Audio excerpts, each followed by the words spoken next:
SuperTalk Mississippi media production.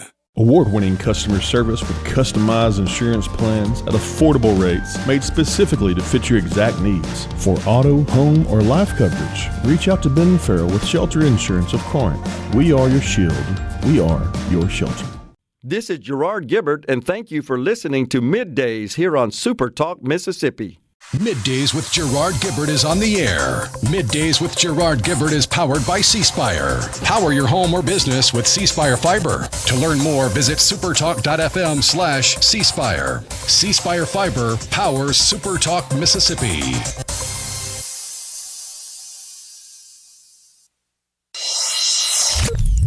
Get ready to go beyond the headlines and join a meaningful conversation with people from around the state.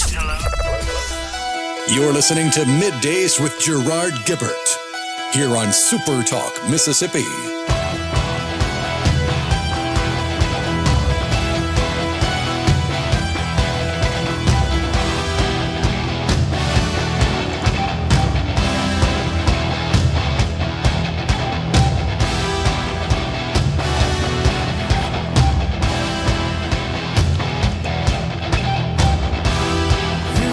Good morning, everyone, and welcome to MidDays, SuperTalk Mississippi. I'm your host, Gerard Gibert, along with Rhino in the Element Wealth Studio, guiding you through the middle of your day with facts, fodder, and fine music on this Hump Day. Heck yeah, we're headed up to the Palmer home tomorrow. It's the big radio-thon.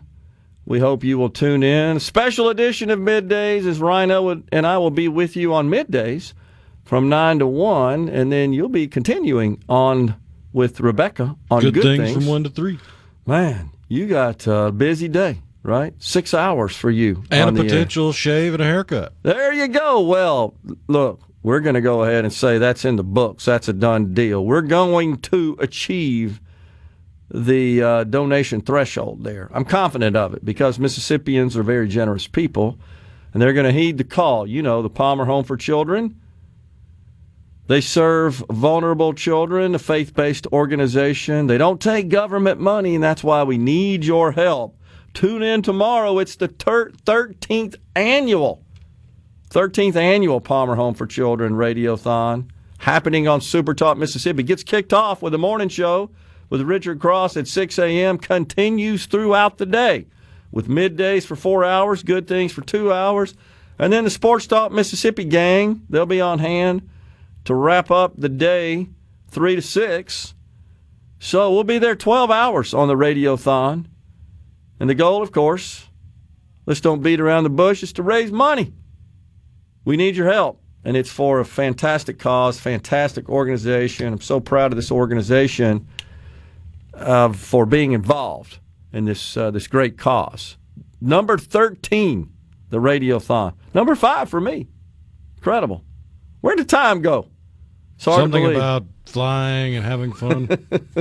And, you know, the folks that have never been to the SuperTalk Mississippi headquarters, we should pass on to them, Rhino, that there's some great framed photos hanging in the corridor that separates the studio here from the news department and the other offices.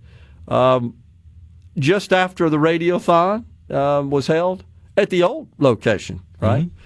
And Mr. Gallo, of course, is featured. You're featured. I think I see one, if I'm not mistaken. Aren't you out there, one with the long hair and the beard and one without? There are several before and after pictures up on the wall, except the befores, the farther down the wall you go, have less and less gray in my beard. And also, of course, included in those photos, the late, great J.T. Williamson, who was a big fan of the Palmer home and did yeoman's work hosting the show, raising money for the Palmer home. That's what we're going to be doing tomorrow. And then in the middle of it, because they are the center of all this, you have all the little thumbprints from the kids. That's right. They put ink on their thumb and put thumbprints and then sign their name. You know, you pointed out something last year, I think, when you and I were side by side in the sort of larger room. And while we're on the show, of course, it's lunchtime. And the kids come in, often with their friends and their house parents, their families, to just enjoy a little simple lunch. And you pointed out last year how respectful and polite they were. And that stuck with me, I got to tell you. After you pointed it out, I found myself observing that as well. But you know what that's the mark of? A child that's happy and receiving love and nurturing. Doesn't feel the need to lash out. Doesn't feel the need to do something just for the attention, even if it's negative attention. That's exactly right. So that's how you know it works. That the service is being provided by the fabulous staff and the house parents who volunteer for that duty. Just a great organization. Again, 9 to 1 will be on the air. Of course, as we said, Richard Cross Mornings gets it kicked off at 6 a.m. And then after us, Rebecca Turner, Good Things for 2 hours, special edition. And then the Sports Talk boys, they're coming in as well. I look forward to that. So, a lot of stuff going on. It just seems to be the case every day, which is good. It keeps us employed and gives us plenty to discuss. Yesterday, a cabinet meeting. It would be nice if it would slow down just a hair. So we could talk about something else, maybe. But, you know, I know you feel this way as well. I get to the point where I feel obligated. Anytime I see something happening, I got to go find out what that's all about. I got to investigate. I got to dig into it so we can pass that on. Because, you know, we have lots of folks in our audience that say, I don't really pay attention to the news. I just wait to tune into you guys. You've heard that from people. So you do feel a sense of obligation, and hopefully we can inform you and educate you a little bit on stuff going on and have a little fun while we're doing it. And as much as I have tried my best to set aside times where I put the phone in the drawer or unplug or get away from it, I found that through experimentation, there's not a good way to just bookmark that and I'll come back to it, because you'll never have enough time to go back to it. Once it happens, you got to get into it, learn as much as you can. You may go back to it later to verify what you got, but if you just put a pin in it and don't actually dig in right then, you're behind the 8 ball. You know what inevitably happens to me? It may not happen to you. Is that if I don't do exactly what you said, you better keep on it. Something else pops up, and boom, I go to that. Then I say, now where was I? What was I Yep. doing? Does that not happen? And then I find myself, okay, backtracking. What was I doing? What was I reading? Pages and pages of paper Exactly. and Post-it notes. And even in a digital age, I have notes on my phone. I Me have too. notes on Post-its. I got notes on paper. I got notes in moleskins. I got notes in notes everywhere. So we should let the folks know you and I are the research department. Oh, my God. Oh, man, if I could just, find this out for me and Right. just hand it off. Exactly. Not to AI, because AI is just like a slightly enhanced, but with its own problems, Google box. Yep. Like, I could do the same thing with Google in about 3 minutes of scrolling and reading what AI can do in about 30 seconds. It's an improvement, but it's got more problems because that 2 or 3 minutes of me reading through it was also going through the BS filter. So true. Whereas AI doesn't seem to have one of those. Well, not only that, this is what I find myself having to check. And it's just anytime you're using AI to help you out there, I think it's prudent just to understand it ain't perfect, and it's got to be scrubbed and reviewed a bit. But here's what happens. Let's take the big, beautiful bill, for example. You got the House, who passed their version, sent it to the Senate, who then made some adjustments, sent it back to the House, and for the most part, it passed as it left the Senate. But there are significant differences between the versions in the respective chambers. So if you do a little AI research on it, you may get what came out of the House that didn't make it through the Senate. And I've read something this morning saying, no, that didn't make it. You're wrong about that. It had to do with SNAP. and a big provision of the SNAP program. But if you read that on the surface, it's like, okay, well, I can take this to the bank. This particular provision survived and is going into law. It didn't. But the response from the generator doesn't tell you that. It just went out and found a bunch of information, right, that said, yeah, they're going to do this to the SNAP program. Not so fast, because the Senate didn't adopt that. And in fairness, the majority of the public-facing AI were not really designed with legalese and legislation and the syntax of the Congress in mind. That's true. It tends to give AI just as many problems as it gives the average person. That's true. Which is also why, as you know, there are a number of AI tools that have been launched that are fee-based. They're not free. That expressly address that issue. Well, it's because those are going to wind up being the ones that replace lawyers. Exactly right.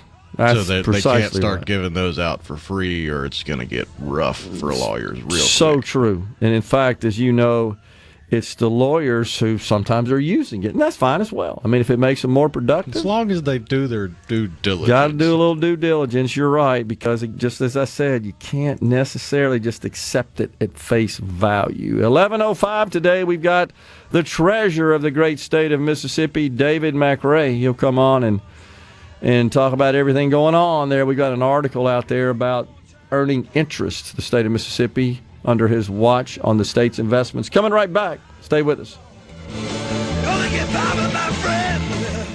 Patriotism is a...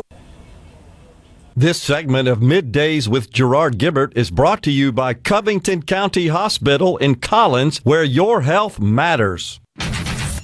Gerard Gibert. He keeps his classified documents right where they belong. Inside a Journey record jacket from the 1980s. Gerard Gibert, SuperTalk, Mississippi.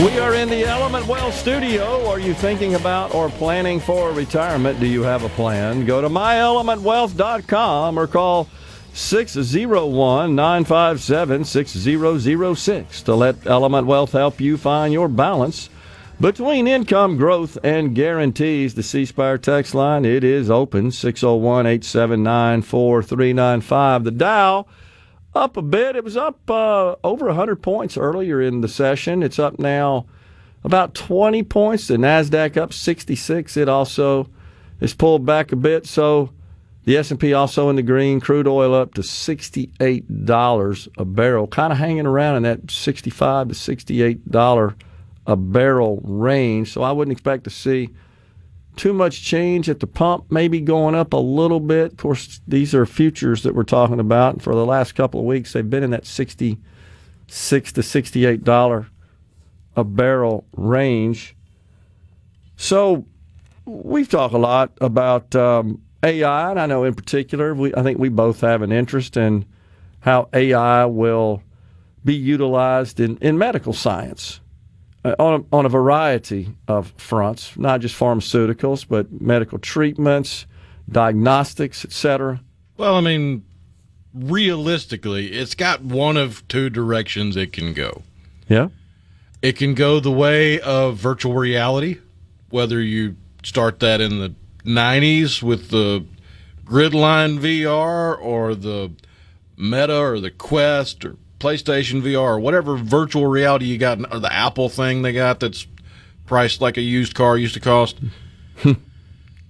All of that's cool and novel and fun, but no real consumer use for the average person. It's just a cool, fun electronic toy.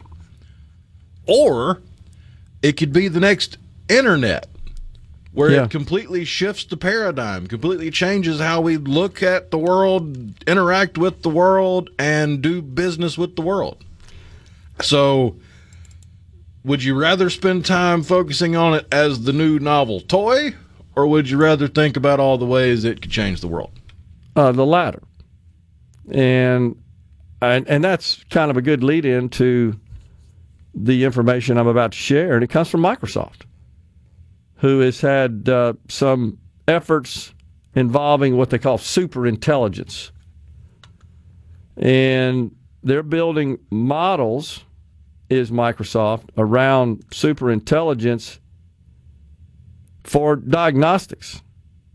And doctors are starting to use these tools to do so. And they also claim that it saves to the tune of $2,397. I don't know how they come up with that, $2,397 over human doctors in some of these diagnostics procedures. So medical super intelligence. I got to tell you, I haven't really, until I caught this article, I haven't heard of that. But that's what they're calling it, is a step towards medical super intelligence. Now, I heard an interview yesterday, and I apologize, can't remember the name of the company. This was on the Business Channel, and it was a business-oriented interview. But this company has developed some AI diagnostics tools for cancer patients. And so, of course, one concern you always have with cancer is recurrence.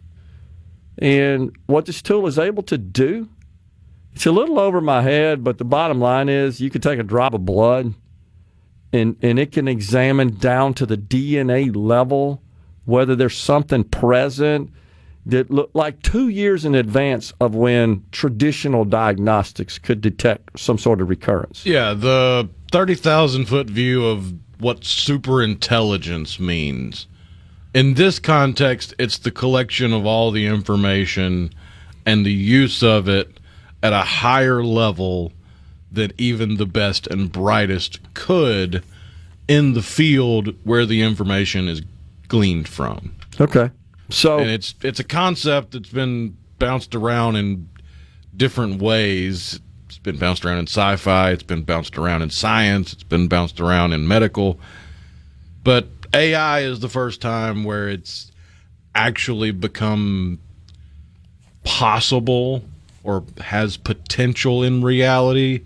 Because before then, that's kind of why you have think tanks and learning hospitals and stuff, because the sum of their means, they're trying to create more than what they can do on their own. But with AI and with computer learning and with the speed at which we can compute and analyze data, it can take an entire hospital network's worth of doctors' knowledge and potentially be able to problem solve better than even their best and brightest by collecting all that data that they couldn't physically put into their skulls within a lifetime. So what the New England, to your point, what the New England Journal of Medicine reports in comparing use of Microsoft's tool, it's called AI Diagnostic Orchestrator is the name of the tool, says it correctly diagnoses up to 85% of the cases that the New England Journal of Medicine tested. Says that's a rate, I think this goes to what you're describing here, a rate more than 4 times higher than a group of experienced physicians. Because, like you said, you've just collected all the information, all the knowledge of all the best physicians on the planet, and all the data and their research and everything's all sort of aggregated. Not that you couldn't do that manually, but it takes so long that the patient might die, literally. So now you're able to do that in a smidgen of time using human-like superintelligence to analyze all that data and use that in the diagnostics. And, of course, it's just more think about cost-effective. the average person's understanding of what a doctor does. Like an X-ray, for example. You look at an X-ray, the bone has a line through it, so it's broken. The doctor knows that because the doctor's seen broken bones. Then you get a little bit deeper, and you think of like the doctor in the lab coat with the microscope, with the drop of blood, trying to figure out what's in the blood. And people probably remember what a bacteria or a virus, those weird alien-looking things that are infinitely tiny, not infinitely, but immensely tiny. You can't see them with the naked eye, that kind of stuff. Well, there's a whole bunch of those. A lot of them look similar. A lot of them look completely different. And even the best doctor out there can't possibly have a compendium of every single one of those in their head. Sure. And even then, if they did, they got to be able to go through it, look at it, find it, recognize it, and find it in their brain. Totally true. So this is interesting. Microsoft reports that their generative AI tools, Bing, within Bing, and then the Copilot tool that works with Office, they say that every day there are 50 million health-related queries. 50 million. That's amazing. Said it ranges from, this is Microsoft's report, from a first-time knee pain query to a late-night search for an urgent care clinic. Search engines and AI companions are quickly becoming the new front line in healthcare, the company reports. A couple who's been trying to have a child for 18 years, AI made it happen. There's a great report on exactly how that went down. But these are just a couple of cases where AI is impacting medicine and medical science and the practice of it. And I think this is great. And again, this doesn't replace doctors, but it's augmentatious, if that's even a word. It augments what the physician's doing. And I think it makes sense. And they're all going to use it. There's no doubt. Many are now. So it's amazing that if you think about it, maybe a little different. Most people are worried about, these AI tools are going to replace certain jobs. And I think that's to some extent true. I think it's Jensen Huang that said, the CEO of NVIDIA said, AI is not going to replace people. It's going to replace people that aren't using AI. That was the way he described it. But it's the traditional white-collar type services jobs that I think will probably benefit more than the use of AI and replacing some traditional, more physical labor, blue-collar jobs. There's no doubt that we've got some incredibly sophisticated, powerful robots that, are being tested and being implemented right now. It just takes extra steps to get AI to run a forklift compared to, hey, AI, these are the symptoms. What do I got? Yeah, so true. But I just think this is neat. And, the best part, in my view, this is all happening right here in this country. This is technology that's being innovated by American companies. And if you don't think that there's some financial opportunity there, you've probably seen the reports of Meta poaching employees. The latest, a couple from Apple, $100 million signing bonus. Coming right back. From the SuperTalk, covering the stories that matter most to Mississippians. Gerard Gibert, Middays with Gerard, SuperTalk, Mississippi.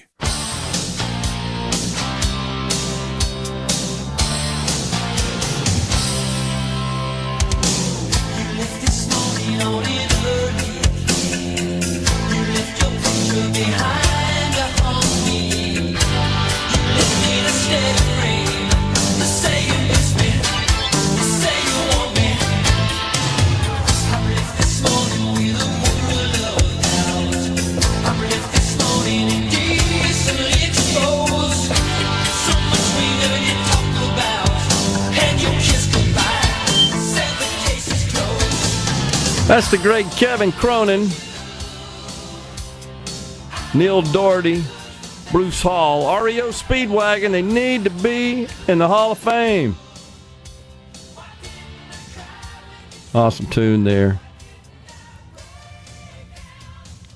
So these the new Trump accounts, MAGA accounts, they're being kind of labeled interchangeably there.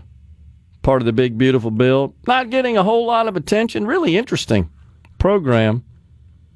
Babies born, newborns, between, I think it's now and 2028, I believe is the time period. And, of course, it's another situation where you couldn't make that permanent because of the reconciliation rules.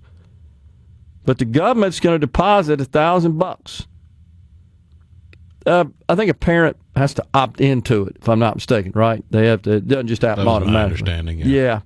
So the government deposits $1,000 initially into the account upon birth once it's been approved, and then $5,000 can be contributed to the account. This is, by the way, after tax. It's not a pre-tax contribution. Of which, that's a year, of which $2,500 can be made by the employer of the parent of the newborn. Now, last week, the president was on the stage with, I'm not sure exactly the event, Rhino, but Michael Dell of Dell Technologies. And he announced that he and his wife are big fans of this program, and that he's already implemented policy in their company so that Dell will contribute the maximum $2,500 from an employer, by an employer, to any baby born to a team member, an employee of Dell. Now, money can be taken out penalty-free, can't touch it till they're 18, and after that you can, penalty-free, not tax-free, penalty-free for higher education expenses, or if there's some sort of disability, domestic abuse, natural disaster. There's a $10,000. How messed up is that? I know, that's crazy. No, I'm going to talk about the tax. Oh, It's not tax-free because it's still income, even though the government gave it to you and it's somebody else's tax dollars. Well, so they're taxing somebody else's tax dollars that they're giving you when you were a baby that you didn't ask for.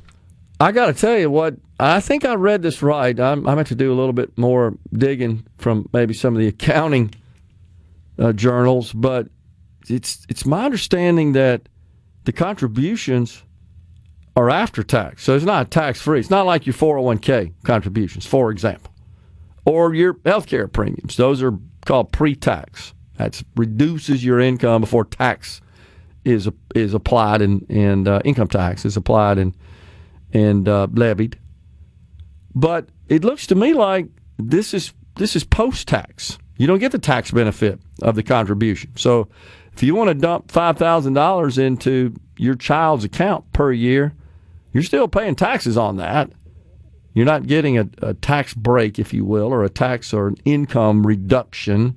But even if they hadn't put a single dime in it and it was just the $1,000 that quote-unquote Uncle Sam put in, a.k.a. all the other taxpayers, then when you take that out when you're 18, they're going to tax that, which is just taxing taxes. That's what I don't get. So if I dump $5,000 a year into it for my child, and then my child takes it out, right, they're paying taxes on it, even though I already paid taxes on it. So we're not supposed to have double taxation in this country, and maybe I don't understand it, but that's my understanding. Is that yours of how this works? Yeah. Right? So it works like a 401k plan. The difference in a 401k plan is contributions are pre-tax and withdrawals are taxable.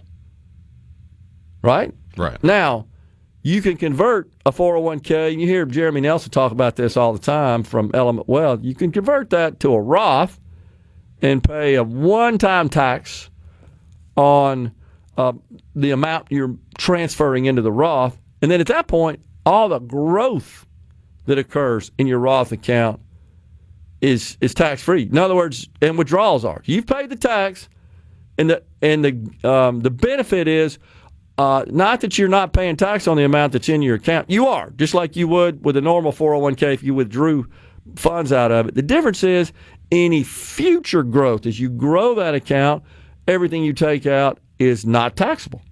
So you get the benefit of not paying tax on the growth, on the gain. Whereas in a 401k, whenever you start taking money out, 100% of it is subject to ordinary income tax, not capital gains, ordinary income tax. So this is an interesting deal, and it's, I think any child born between 25, or is it 26, and 28, it's a short period of time. It's not permanent. That's the main thing.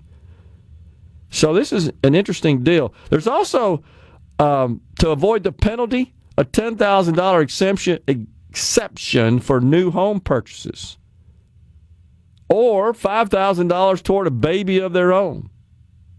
Yeah, it's every baby born in the U.S. between January 1, 25 and December 31, 28. That's what I thought. It's retroactive this year.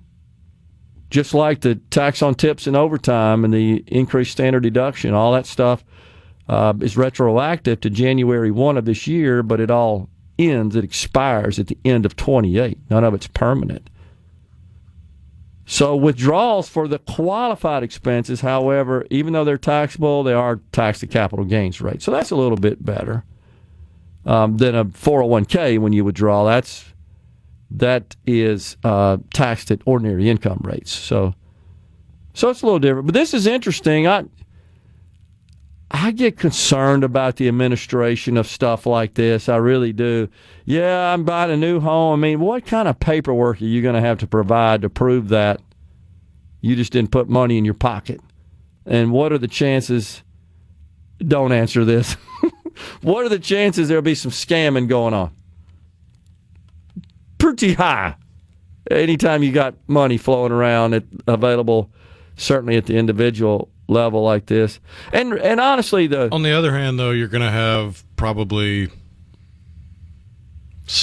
I don't know what the birth rate is, but I'll just take a stab in the dark, like 1 million accounts that are just sitting there. I think that's right. That got forgotten. Yeah, I think you're totally right. The birth rate in this country, as you know, is down and continues to decline. In 2024, 1.6 births per woman. And the folks that track this kind of stuff. Yeah, we're at about 3.6 million live births a year. I thought it was 3 million. Yeah, okay.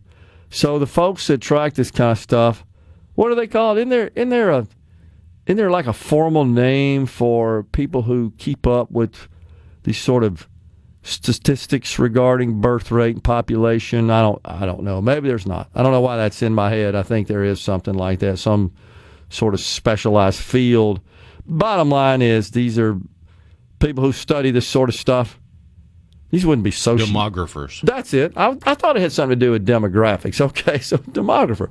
2.1, they say, is needed per birth per woman to maintain stable population. This is where Elon Musk warns we're running out of people. You've seen him say that. He's literally has discussed this. And I'm sure he's taking his data his cue from this data.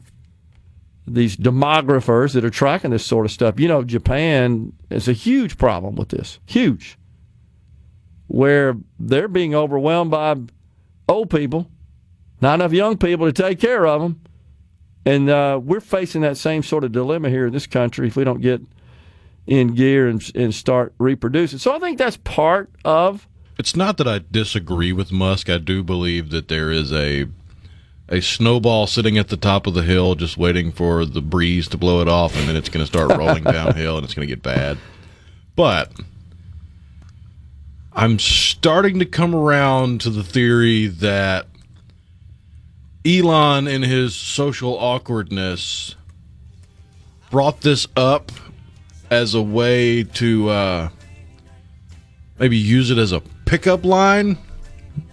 It could be. And he thought it worked as a pickup line, not because he's a billionaire. Yeah. And didn't really need a pickup line. And it's just kind of become a part of his public-facing persona, because how many kids they got now? Like 12, I think, that we know about. And so related to that, of course, you probably saw, I'm not sure the folks have, is that the CEO of Twitter, because you told us we still call it Twitter, also known as X, Linda Yaccarino, stepped down this morning. She says she's out. That's interesting.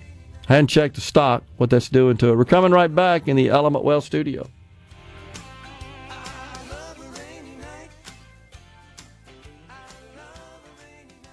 Find your family getaway. Middays with Gerard. Good for America.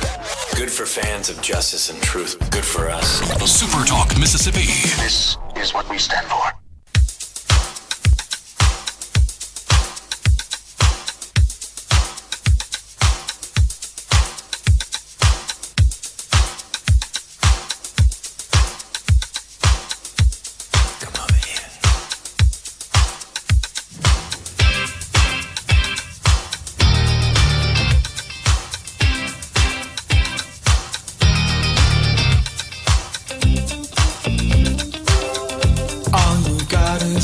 Just thinking about the power and the potential uses of AI. I sent you something a couple of days ago that's got Hakeem Jeffries. Did you see that with a photo of him? I think I sent it to you. And I think this was AI generated, if I'm not mistaken. Shows the one with him by the park bench? Yeah. And there's it wasn't AI, it was Photoshop. Photoshop, just simple Photoshop. Yeah. The pinch tool. Okay. Wasn't as sophisticated or complicated as an AI generation. No, in Photoshop, the pinch tool can bring everything within a circle to a central point, can bring everything from two sides to a middle, or from a top and bottom to the middle, based on the strength of the pinch and all that. All it's doing is digitally altering the pixels, of course. But yeah, he took a little picture, leaned up against a park bench, and then felt that he wasn't svelte enough, so he had to pinch his waist in a bit, except he forgot that the straight lines of the back of the bench are going to give away the fact that the picture is now warped. Oh, my gosh. Does that just almost to some extent exhibit everything that's just so unlikable about politics right there? To me, it is. The fakery. Yeah, exactly. Just be who you are, man. Seemingly endless need for attention. Correct. And this from a guy who's his hyperbole on the House floor there has been totally out of control. But well, he's not the brightest crayon in the box. He really isn't, but he's the leader over there in the House. He's uninspiring, to say the least, even though he set the record, right? 8 hours in his soliloquy there in front of the House to try to stop the big, beautiful bill. And no one in 6 months' time will remember a single sentence of his entire time on the floor. Completely agree. And I sent you another one that you may not have opened yet, but it's somebody who's ranting on about how terrible the bill is, just laced with hyperbole and some profanity that we cannot play on the program, unfortunately. Some of the lady with the whiteboard? Yeah. Oh, yeah. How about that? She's nuts. But that's par for the course for her side of the aisle. I just listened to that. I mean, literally, you would think, would you not, after viewing that you'd walk out here on the street here in central Mississippi and just people be dying out there, right? That's kind of in line with the hyperbole that she was promoting in this video. I mean, it literally says people are going to die. I mean, it's insane. When are they going to give up on that line? Because hadn't we been hearing that for like decades now? Every policy they don't like, it's always people are going to die. Well, guess what? People do die. Well, it depends on what you mean by them. If we're talking about the Democrat Party or women in general, because that's true. The Democrat Party will give it up whenever they realize it's costing them votes in elections, because that's all they care about is political power. It's a shame, man. Women, I'm fairly certain, are pretty hardwired to look for the worst possible scenario because I guess it helps them prepare for the rearing and raising of their children. Yeah, even though the that women makes on sense. the left would hate to admit that because I'm not a baby making machine. So they love to talk about evolution, but they don't like the results of evolution. So true. Talking about X and the departure of the CEO. You probably by now, folks, have seen the reports of X's AI tool, Grok, getting a bit of a mind of its own, becoming an anti-Semite. Well, technically, it was just not politically correct. Okay. That was the instruction given to it by an engineer behind the scenes was, do not hide results that are politically incorrect as long as they are factually accurate. Okay. Gotcha. So it thought that was factually, based on its analysis of all the information available to it and its model, Oh, there's a lot of factually accurate statements that would get me in all kinds of trouble if I said them on the air, because they're politically incorrect, socially uncouth, and generally frowned upon. But the praising... But they're factually accurate. Well, that's true, but not praising Hitler, which is what this thing did. Well, yeah, I mean, you can goad an AI into saying just about anything with the right prompt. Correct. And it did. And, of course, it posted. You're right, it has that ability that Grok tool does. And so Musk says he took them down. He took the post down. And then the next day, the CEO resigns. Something's going on there, it would seem. We're stepping aside for a break. It's top of the hour. That means Fox News, SuperTalk News. It's Mississippi State Treasurer David McRae next in the Element Wealth Studio.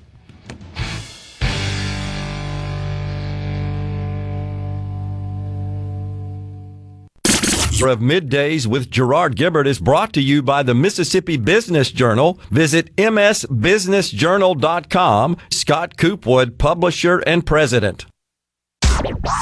And now, the talk that keeps Mississippi talking. That's what I like to listen to.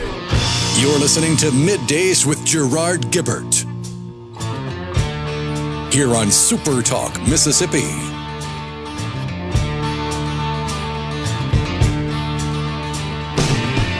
Winter is here again, oh Lord. Haven't been home in a year, oh Lord. Welcome back, everyone. It's hour 2 of Middays. We are coming at you live from the Element Wealth Studio on this Hump Day. Once again, don't forget, Rhino and I at the Palmer Home for Children. We kick off Middays, special time, special edition, 9 to 1. Rhino, of course, will then be with Rebecca Turner on Good Days for the hours of 1 to Good 3. things. Good things, pardon me. Good days. Well, it could be good days. They're kind of interchangeable, so thank you. Yep. So you got a busy day. We got a busy day. But we're pleased to welcome now the treasurer of the great state of Mississippi, Treasurer David McRae. Good to see you, sir. Thanks for coming in. Well, I'm glad to be here, Gerard. This is, I think, the first time I've been on your show in here. I've been on in the Neshoba and everything, but here it's a nice, reasonable hour to be on. Yeah, good. Well, we're glad you're with us. In fact, we got Neshoba coming up just around the corner. I know. I'm ready to sweat my, off and, lose all that water weight. That's exactly right. All right, so we wanted to have you in to talk about how we're doing with our finances, you being in charge of the state treasury. I know you talk a lot about just properly investing, wisely investing the state's assets and making sure we get a return on that investment. Well, I have a big announcement. We closed the fiscal year a couple of days ago, on the end of June, and we made the Treasury made the state an investment income $421 million. That is awesome. 4.1% revenue return, and over my 5 years that I've been treasurer, I've made us over $1 billion. That is awesome. It's the first time in Mississippi history that's ever happened. Coming from the financial sector, you and I have talked privately, coming from the private business world, finance, managing my family's financial investments and everything. This is something I am insanely proud of. I mean, It's something in 19, it was one of my tenets when I ran that I would be the person that could invest the state's money and make it work as hard as Mississippians work. And, it took a little while to figure out how to do that, and really changing our investment structure on how we did things was really the key on making this money. Yeah. And something else, though, that's going on that I know you're paying attention to is that our state government's really not borrowing money to operate. We continue to produce handsome surpluses, which, of course, prevents us, negates the need to go out and borrow money. Last I checked, what do we owe? $7-8 billion, something like that, I think, total debt.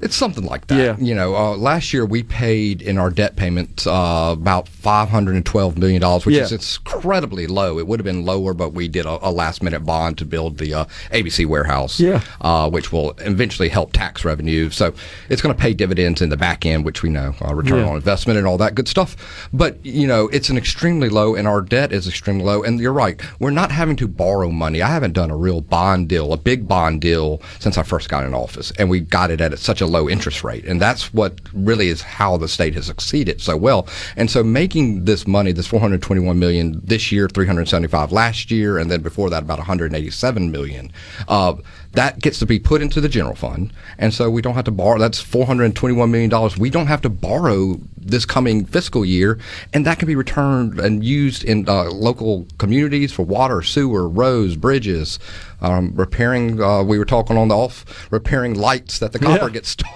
from. Oh my gosh! And all this, but just it's money we don't have to borrow, which is great because if you don't, everybody knows, everybody reads any economic or financial book says don't use your credit card when you don't have to use your credit card. So if you can pay cash.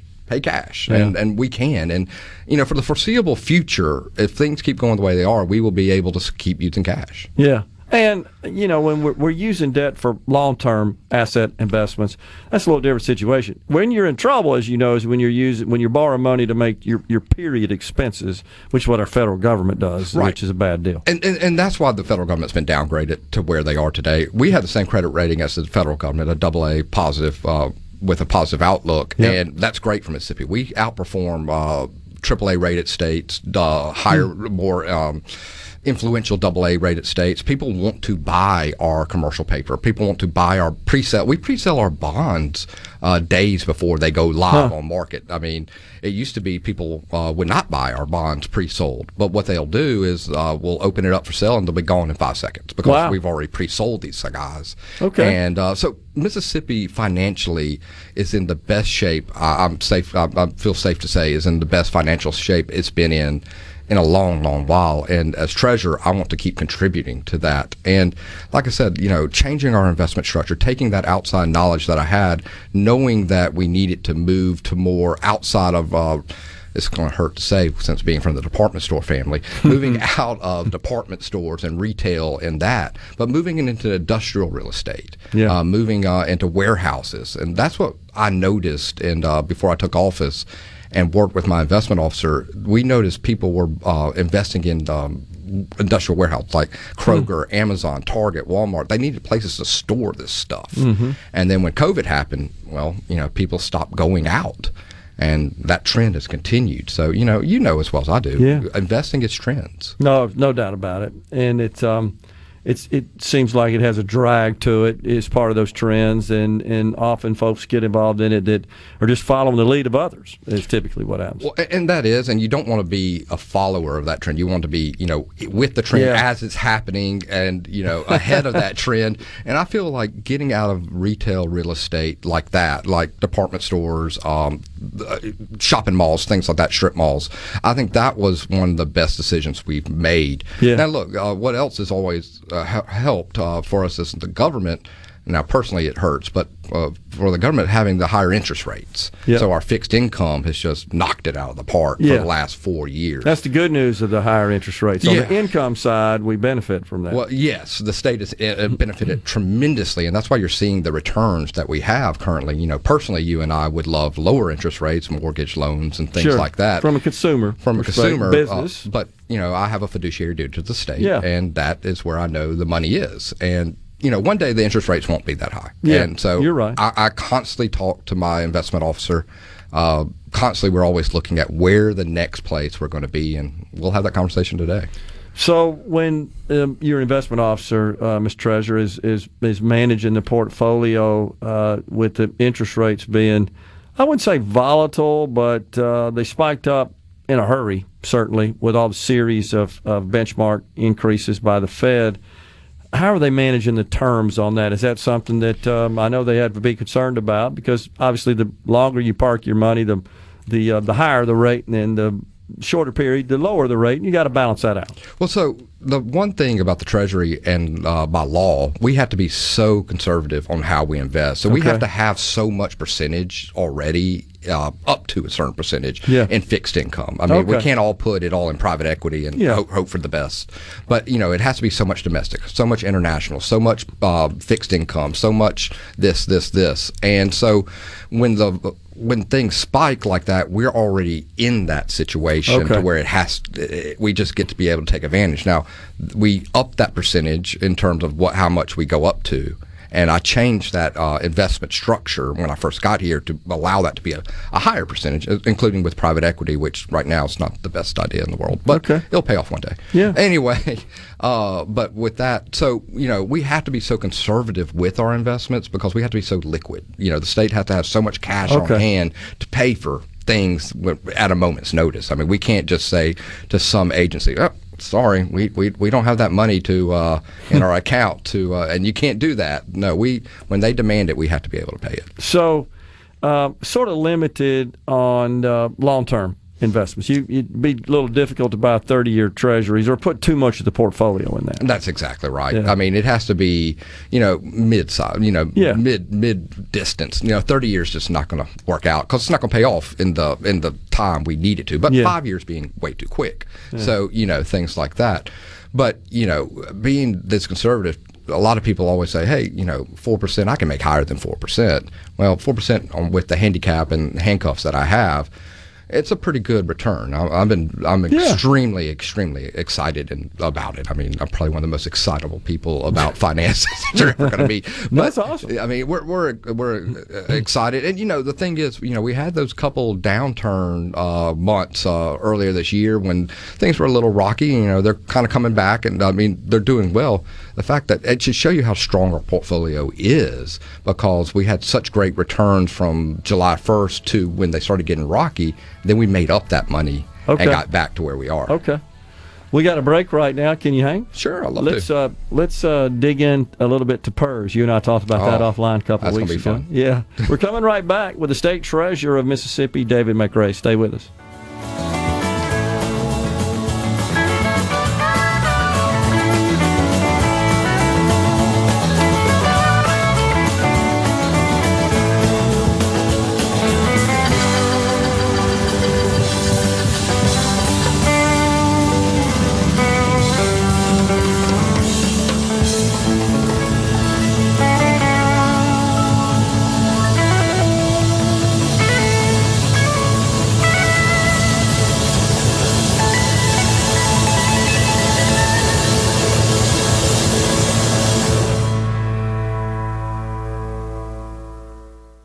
Hello, my name is Joe. The talk that keeps Mississippi talking. We're rolling. Hit it. Go. Play it. Middays with Gerard Gibert on SuperTalk Mississippi.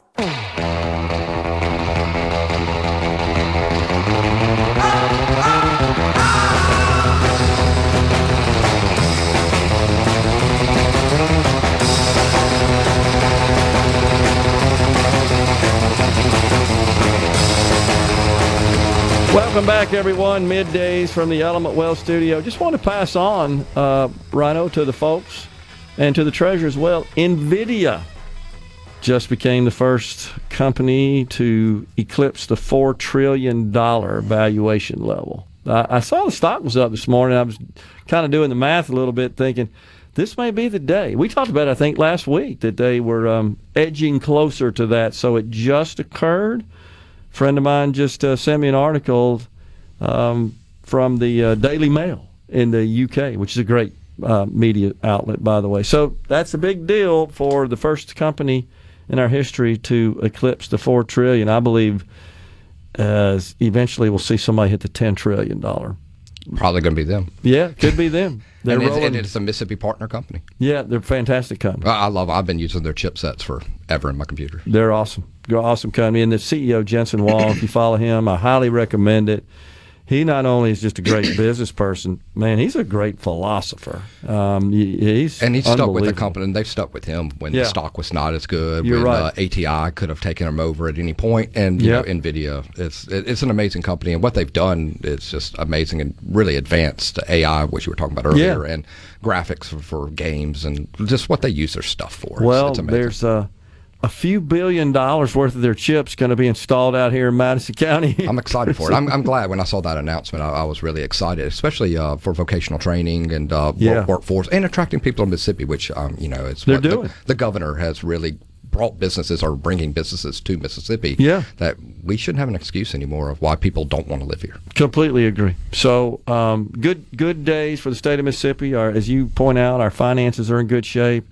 looks like we had the Speaker of the House on Monday, and he was in touch with his team, of course, as they were getting the latest reports from LBO and the Department of Revenue on where we stood, with that being the end of the fiscal year. Looks like we came in right around sine die revenue estimates. Yeah, we got that right, apparently. Yeah. Which is good. Yeah, the estimate was good. Yeah. Well, the estimate's good, and, revenue's up, things are good, and, we'll see what this year brings. You never know. Yeah. A lot of people are always discouraged that, hey, one quarter's bad, but you got 3 quarters, so, you end. And kind of what I was saying last segment is, we made up a lot of ground. We had those 2 months where the tariffs, we didn't know which way the tariffs were going to go, and we thought they were going to end up in being well, but there's a little hurt to begin with. But our investments, were strong enough. Our portfolio is strong enough, and our managers or our fund managers are always aware of what's going on. So it puts us in the best shape possible to get that money in for the state. And again, going back to the bottom line is not having to borrow money, making this money work hard for Mississippians just like they do. So let's talk about the Public Employees Retirement System. Now, as the state treasurer, you are a member of the board. I am. And so you're involved in the decisions made there at the Public Employees Retirement System. You shared with me, Mr. Treasurer, a couple of weeks ago at an event you had that I attended. It was a great event, by the way. Thank you. Congratulations. Appreciate it. That you were pretty excited about the return achieved in the PERS portfolio this year, and so it's always good news to help the system's finances. Well, and before I ever talk about PERS, whether it's here or anywhere, let me say anything I'm about to say about PERS, anybody currently in PERS will get their benefits. I wish you could put a disclaimer at the bottom right now online, but anybody who's in PERS currently, any changes to PERS, anything period regarding PERS, changes, adaptations, whatever, you will get the benefits you are currently owed by law. Legally, you will get those. So there is no change that can happen to you. Okay. Period. So, now, the legislature could change that, but I think they'd be facing a heap of legal trouble if they did. Not only legal trouble, but they probably couldn't live in the state of Mississippi That's anymore. probably true. I mean, they would. They need to go find a home somewhere else because that would not happen, and I would not let that happen. From my standpoint, that's just not right. Okay. Okay. So going back to the investments, the PERS investments, and since we talked, excuse me, since we talked, PERS investments are actually are in the top percentile for a fund of its size. Okay. Everybody always thinks the investments are the problem. The investments are the main thing holding PERS up as much as it can. Now, it just doesn't make enough money for the liabilities that PERS currently has, but it performs in line with the market. Oh no, it performs if not better. It performs actually better. We're in the top percentile. I mean, it was since we met last time, I've learned that it made 9.4% return last year. You told me 8 a couple of weeks ago. Yeah, right? now it's up. That's awesome. So in the 3 weeks or 2 weeks from when we talked to when we had the meeting, it was at 9.8% return, and that's incredible. Yeah, I mean that beats our assumed rate return, which we thought we always set the assumed rate return. I hope we have some NVIDIA among the holdings. We do actually. I know we have a lot of Microsoft. We have a lot of Microsoft. We have the Magnificent 6, 7, whatever it is. Yeah, we have all those. Okay, and our managers are excellent. That's where the growth is. And it is, and we've moved into industrial real estate like the Treasury has. We've moved into this new phenomenon that's done very, very well for us is private credit. We've moved into that world, and that's done extremely well. Our private equity is doing well. Are you working with like mezzanine debt lenders and those kinds of firms that are in the private credit? I'd have to go get my book and look at every single manager and investment, but things like that we might be. Yeah. Our private equity is starting to pay back our contributions or paying back our disbursements. I mean, things are coming in. And so the PERS investments are not the problem. I mean, it has never been the problem and never should be calculated or said to be the problem. I mean, historically, we've done really well, right? We've done really well, which means we're hiring the right managers who are always like, this is how cautious these managers are. And I'm kind of giving an in-depth look on things I don't think people hear a lot. This is how cautious these managers are. When even a sort of administrator of a fund decides they're thinking of leaving, they're put on a watch list. That's how cautious these people are. Gotcha. Because they are worried that maybe the philosophy is going to change. But that's just they're very cautious because they know that they have this duty to pay out this money to people who it is rightfully owed to. Sure. All right. So we're doing well with our investments, which is a source of income. But as you know, the main source of income are contributions coming from active members. But we still have a problem, as you know. So the legislature really didn't act this year, except enacting a new tier, which will certainly help, but it won't permanently solve the problem. Yeah, so we, after the close of last year, we have roughly about $37 billion in the bank for PERS and about $25 billion worth of liabilities. Yep. That's a problem. So we got there because back in early 2000s, the Democrats, when they were in, they decided it'd be a great idea to do 3% plus compounded interest. That doesn't work. For cost of living adjustment. For cost of living adjustment. And so you're paying out a massive amount of benefits a year. And the problem with that just doesn't work. Now, again, let me say, anybody that has that now, you're going to get that regardless. The new tier people in March or next year, that'll be different. So, but it's really a two-pronged problem here. One was we had to stop the bleeding for the 3% plus compounded interest. And the new Tier 5 stops that bleeding. Stops the bleeding. Because you were adding, the more people you added to the plan, the more problematic it got and more expensive it got. So you had to stop that. So we're stopping that next year.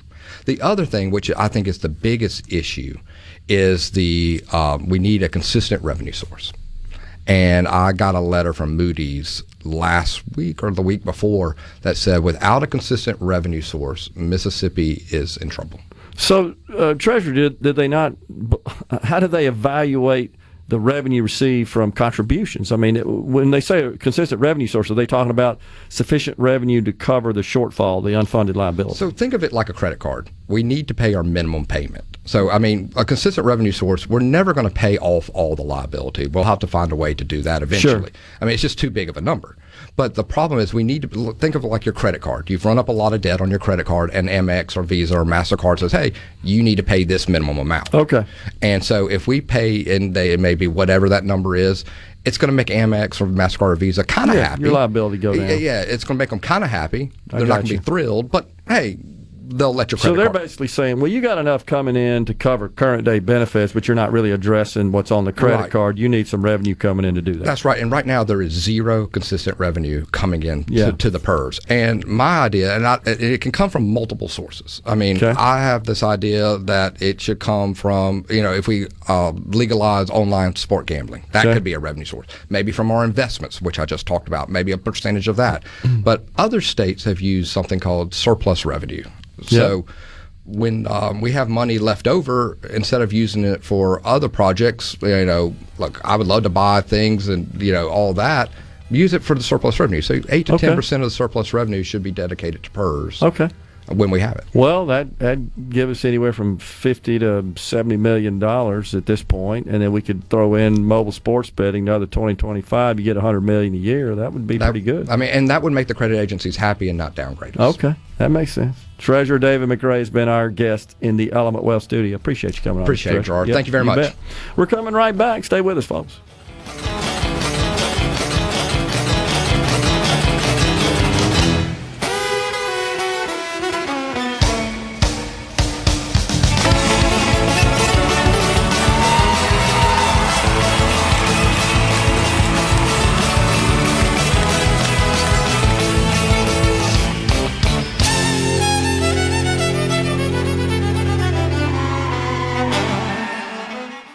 From the Siebert Paint. Okay, is everybody ready? I'm ready. Ready here. Middays with Gerard Gibert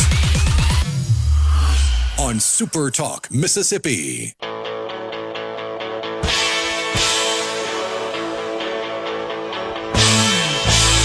Down at the Astoria, the scene was changing. Bingo and rocker pushing out X-ray. We were the first band to bomb it in the bar and find the distance due to stage 2 fall. Meanwhile, it's getting late at 10 o'clock. Welcome back, everyone. It's Middays. We're in the Element Wealth Studio again. Palmer Home for Children Radiothon. set for tomorrow. That's where we will be. The entire SuperTalk gang will be on hand. Kicks off at 6 a.m. with the morning show, all the way through middays, good things, and then sports talk through 6 p.m. And we aim to hit our goal, as we always do, so we can cut Rhino's beard, shave his beard, cut his hair, I should say. So that's the goal tomorrow. And then it's SEC Media Days 2025. Man, already? I say this every year, of course. That's the unofficial start to the college football season. Sports Talk Mississippi is going to be live in Atlanta starting next Monday to get you ready for the biggest event of the offseason. That's SEC Media Days, brought to you by Pearl River Resort, Trustmark Bank, Cannon Ford, Lincoln, and Starkville, Cleveland, and Pascagoula, Covington County Hospital, and, of course, Mississippi Farm Bureau. Man, already here. The president says he's going to take over New York if this kook Mamdani wins. Boy, is he ever a kook. I don't know how else to describe that guy. The latest... It's bad when the New York Times is even writing exposés. They sure are. I caught that as well. And now you're seeing some of the so-called millionaires that are supporting this loon. I'm shocked at this, honestly, somewhat. I guess I shouldn't be. It's like, well, I got mine, so it's okay. Just go ahead and do whatever the heck you want at this point. I used an alternative system, the one he wants to kibosh, to achieve my wealth. The rest of you just have to live in socialism. It's just incredible. Kathy Wild, one of New York's undisputed power brokers, met with Mamdani and has talked about helping him in advancing his proposals. It's just incredible. Lots of wealthy individuals are backing him, willing to pay higher taxes for his vision of equity and a stronger safety net. Do they realize they could probably get a better bang for their buck just doing it themselves instead of letting the government fleece them for it? No, there's absolutely nothing that's preventing them from reaching into their damn pocket and doling it out however the heck they want. Do it right now. Except for maybe the government. Well, that's true. There's probably some problem with that, right? Because if you had I'm not saying Central Park is bad. It's probably one of the best upkept places in New York. But it's not in the tippy-top pristine condition it could be. But I would imagine you'd probably run into problems if you hired crews to go out there and pick up litter, whether it be from government regulations or unions or just people not being in the loop, being upset. I don't know that they appreciate that. Maybe they feel like they, I guess it's just not the same when it flows through them personally as opposed to through government. Now, this Kathy Wild is the president and CEO of a nonprofit organization partnership. But I think she may have made her fortune in the real estate business, if I'm not mistaken. But she's the one that is encouraging the other power brokers in the city of New York to get behind Mamdani. She says, quote, he said, look, I'm not in favor of government taking over your business. He made clear that he's not anti-capitalist in that sense. So now you've seen the latest where he's talking about just seizing the property, like seizing apartments and hotels and other such properties, and just doling those out to the community. I mean, that's just pure communism right there. No other way to put it. There's a bunch of these Mamdani millionaires. Less than a third of the city's wealthy people support him. But still, how do you even get to close to a third? A venture capitalist, Bradley Tusk, who formerly managed Michael Bloomberg, he's the guy that gave everybody $1 million, according to Brian Williams.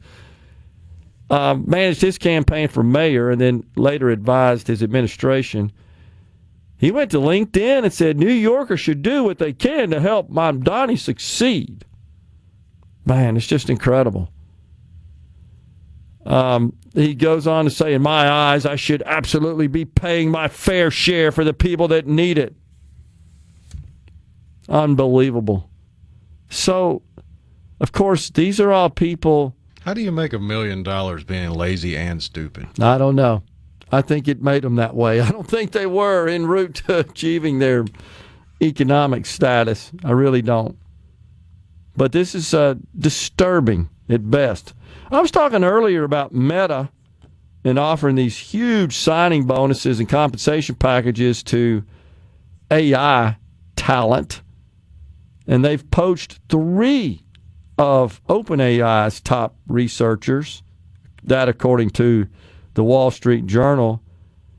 And yeah, in fact, OpenAI CEO Sam Altman on a podcast, he said that, yeah, Meta's offering his employees a signing bonus of $100 million. I had a friend that texted me and said, who are these people, Carl Yastrzemski?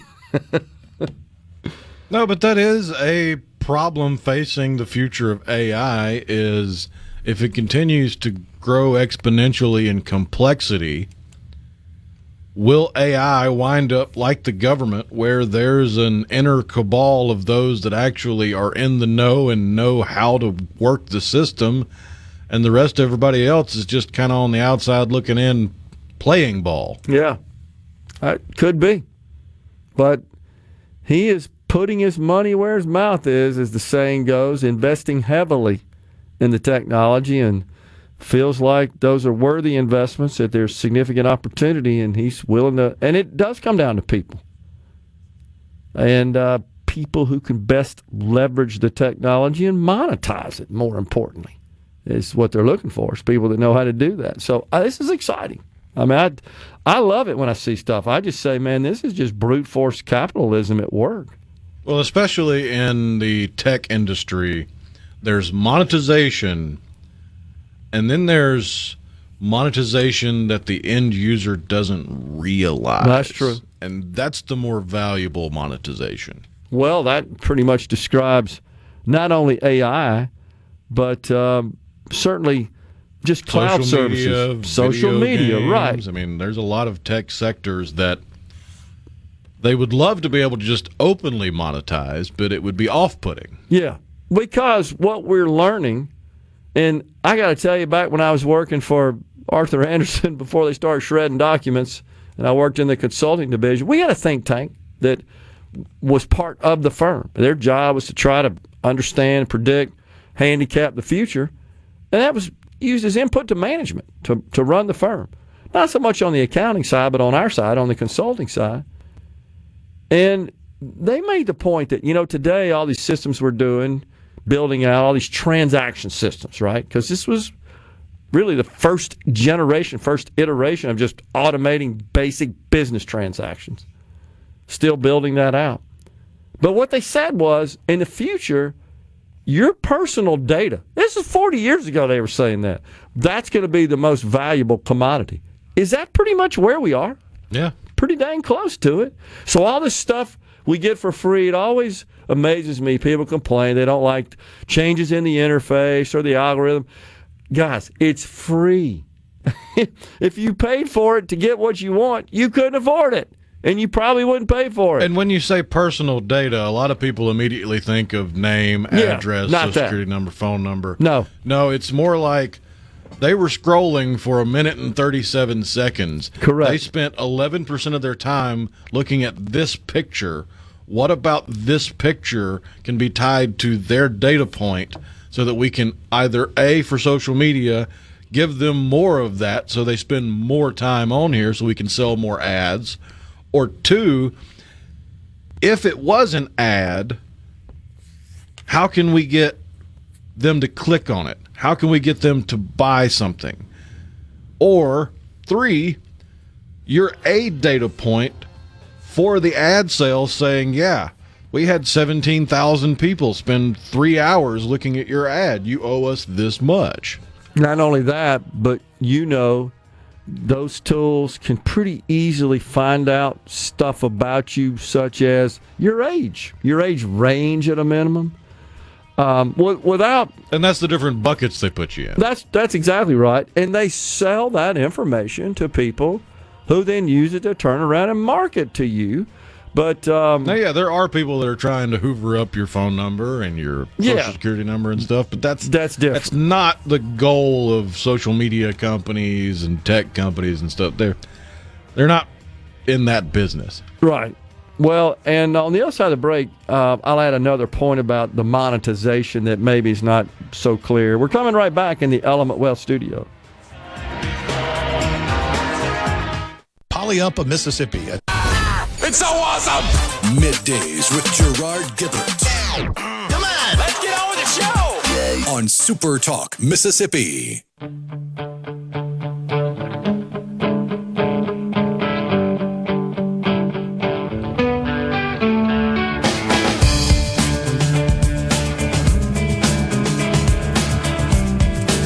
We are back in the Element Wealth studio. Thanks for joining us on the C Spire text line. Here comes the robot, and Dr. McCoy, says DJ and Summit, referring to our discussion earlier about all the AI advances that we're witnessing. Elvis has been located. Boonville had the Elvis statue stolen last week. It's been recovered. I saw something about that. And they got it back? What the heck's going on there, man? It's kind of weird.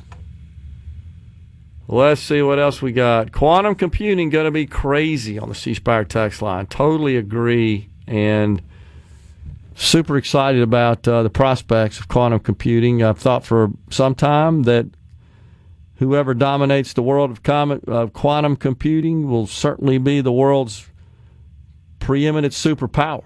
And China's investing a whole bunch in that. But the problem in those societies, Japan was doing the same thing, not so much quantum computing, but in an effort to sort of catch up with America back 50s and 60s, Japan would just like throw everybody in the room, go learn this and be good at this and perfect this. It doesn't really work that way. That's not where a lot of creative, novel innovation comes from. It's almost by accident a lot of time. It's not something you can say, go in there and invent something. I don't know that works. And that was Japan's approach. And so they said, yeah, maybe not. That's when they started reverse engineering everything we created. Automobiles, I guess, is the main item that comes to mind, and just kind of improve on that. And there was a time where, we sort of regarded Japanese-made automobiles as higher quality when the American manufacturer's quality had really declined significantly. And there would be comparisons of metal to plastic, on certain components of the vehicle. That's changed dramatically. I would say the American manufacturers really make fantastic vehicles, in my view, and very high quality. I don't think there's any major distinction that you'd look at and say, yeah, it's a piece of junk, as we did 40 years ago, for example, relative to a Japanese-made, when it was considered kind of almost more of a luxury Japanese. It's a blessing and a curse, because things have become more normalized, but because of that, you've taken the low out of the valleys, but you've taken the high off the peaks. Well, that's true. Yeah. There's not nearly as much creativity in design or appearance. Yeah. I think that's true. But lots of advances going on there. Is AI going to be like Google and say you're already dead on the C Spire text line? Oh, I'm sure that you could train it to do so. One of the really bad things is you have people like Elon Musk who have a God complex or who are bipolar programming this thing. And even Elon Musk, as wacky as he is, says he doesn't fully understand how it learns the way it does, and it scares the hell out of him.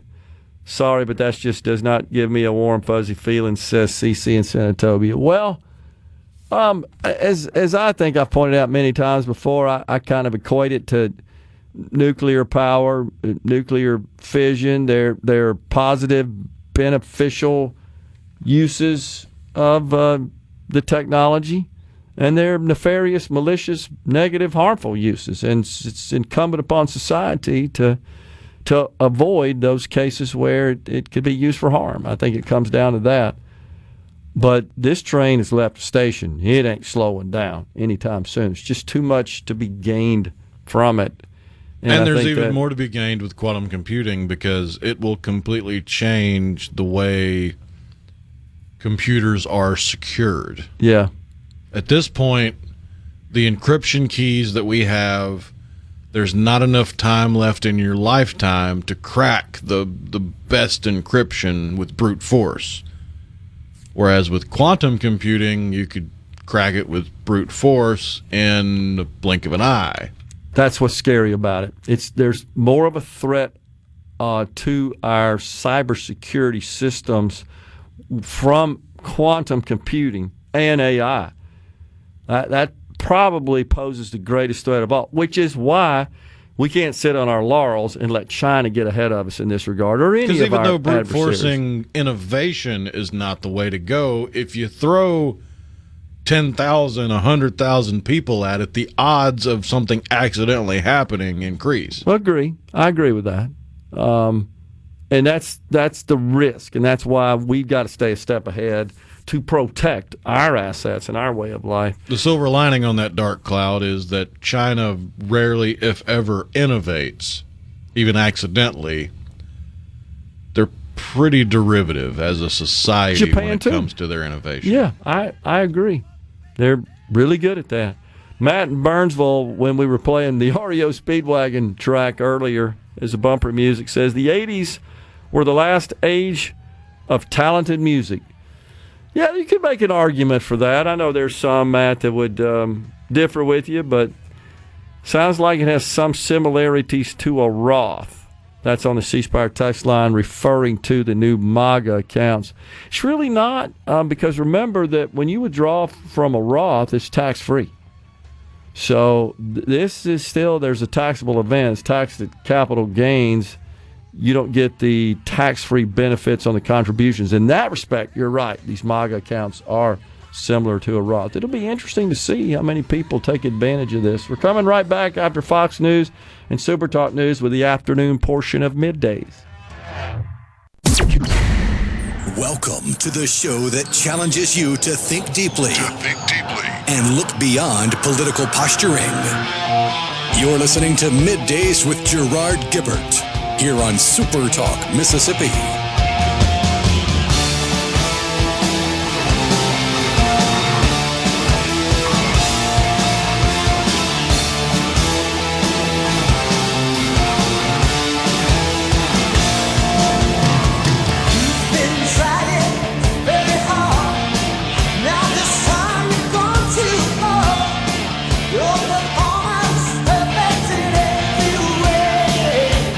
Welcome back, everyone. Hour 3, the afternoon portion of Middays is now live from the Element Wealth Studio on this Hump Day. So, I never really did follow up on the discussion of just AI and this whole cloud services business. And we're talking about monetization of the technology. Is that it's all those apps you use, for example, on your phone, and all those digital services that you use online and so forth that you're not paying for. Social media, as an example. Well, it's those companies who are delivering those workloads, those applications, they're paying the cloud services providers to power those. So I remember Mark Zuckerberg, when he went to the Senate to testify, and I can't remember what all the controversy was about. It was several years ago, 5-6 years ago, and one of the senators in Washington said, "How do you guys make money?" I mean, didn't understand the model.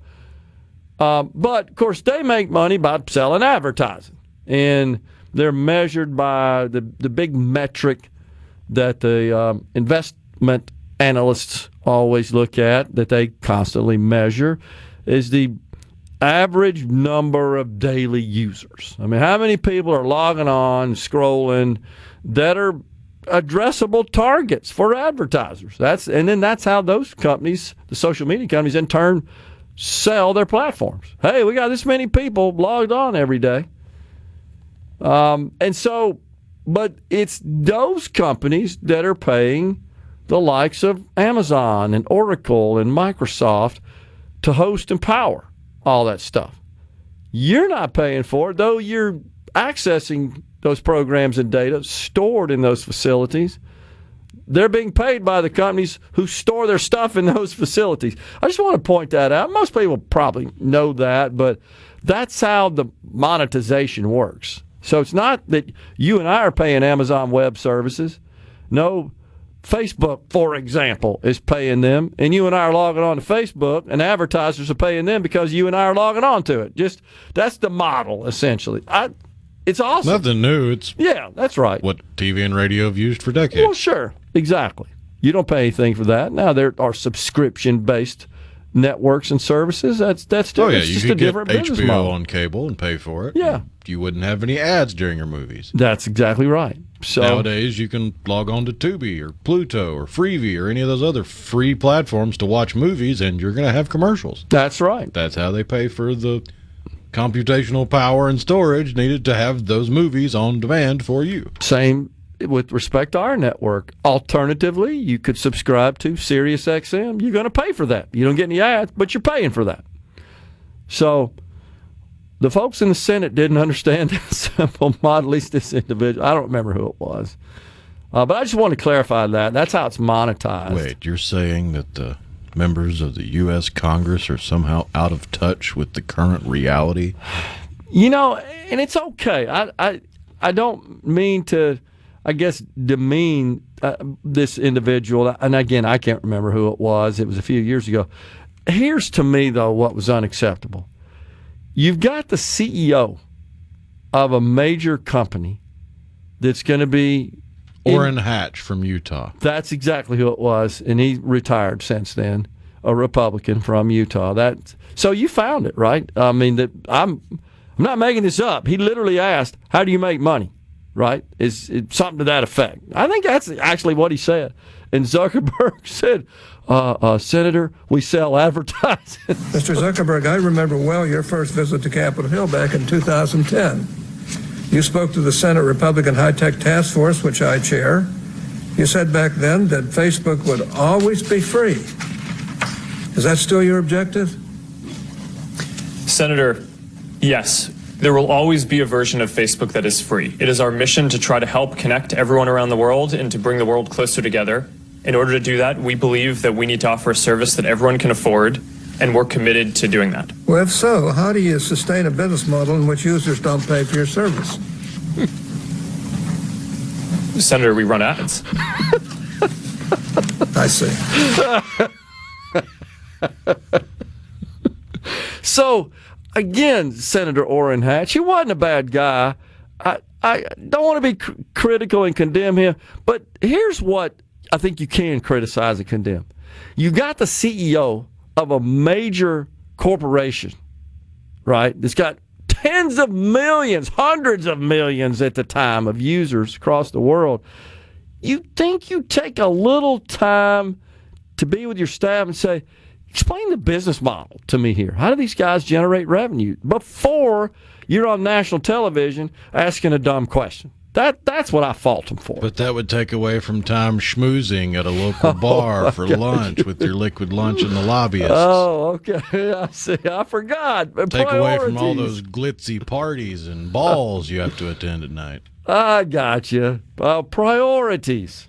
I see. Now, again, we're not talking about some obscure, small little company. I can understand that question. We're talking about something which was massive even then, right? That you just think you'd have a half a clue of how that thing works. We're not talking about third-order calculus here. Oh, my gosh. Maybe I'm being too hard on him. What the heck? I'm sorry. No, if that's the case, so. They signed up for it. That's right. If they can't even do the bare minimum if they can't do the bare minimum to prepare, to then do the bare minimum for their job, which is to understand what they're legislating, then suffer the slings and arrows. I think you're right. I mean, they did sign up for it, and that's to be expected. But do a little homework, before you have those guys, because I get a feeling he was looking for some gotcha there. I got you. You're lying. You're going to start charging. Now, when did that interview occur? 2018. So we're 7 years later? Are we paying for it now? No. Right. Exactly. No matter how many copy and paste chain emails you put on your Facebook wall, they're I'm not charging you. And even if they were, putting something on your wall saying I'm not paying is not going to stop them from charging you. Oh, aren't there like armies of people back there reading all those posts? Say, look, okay, put this one down. No charge. Oh, my gosh. How many users do they have now? Like 2 billion or something insane like that? Oh, man. Oh, well, I digress. Since we're talking about politics a little bit, how about the IRS clearing the way for churches to endorse political candidates? I don't know how I feel about this. I'm okay with the IRS clearing the way. It basically means they can maintain their nonprofit status. But I don't want my church endorsing political candidates. I'll just tell you that. I don't want to hear that when I'm at church. It's been happening for decades. I know. Especially within certain populations. I totally agree. And I know that. To the point where politicians have meetings with the leadership of certain politicians or certain populations' faith leaders. How about stand at the lectern during a service and address the congregation? I believe that happens as well. Another one of those factually accurate statements that I would probably get in a little bit of trouble, or at least somebody would try to cancel me, but it's factually accurate, even if you don't like it. You're right. So this really isn't saying that churches can preach politics from the pulpit. It's just saying it's allowed because there's already people doing it. Yeah, because you're right. If you went and enforced that and you started stripping away nonprofit status, oh my gosh, that would be a huge ordeal. That'd be bigger than if we changed the 13th check in Mississippi and the PERS recipients would descend upon the Capitol with pitchforks. This would be potentially worse because it'd be nationwide, is what it'd be. And so I've been a practicing Catholic my entire life and attend Mass every Sunday, have for as long as I can remember. I've never heard politics discussed. I've never heard any sort of endorsement of a politician or political policy. And last year, I got upset because the parishes in Mississippi, apparently, from the chancery, the diocesan chancery, that's the bishop, instructed them to go out and make a case for Medicaid expansion. I was fuming. When I walked out of the Mass, I said something to the priest. I said, that's just totally wrong. It's inappropriate. No matter where you feel on the issue, this ain't the place to do that, man. I got mad. Only time my entire life I've ever seen that. We're coming right back. Stay with us.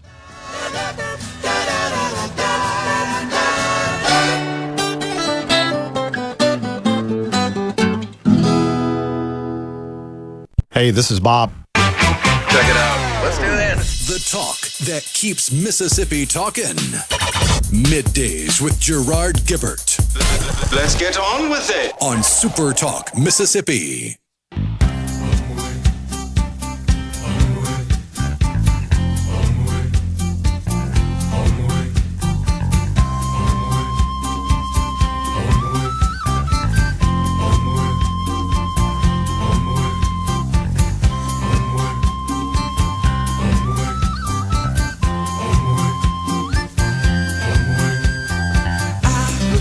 So the president is once again all over Jerome Powell. There was a report yesterday from the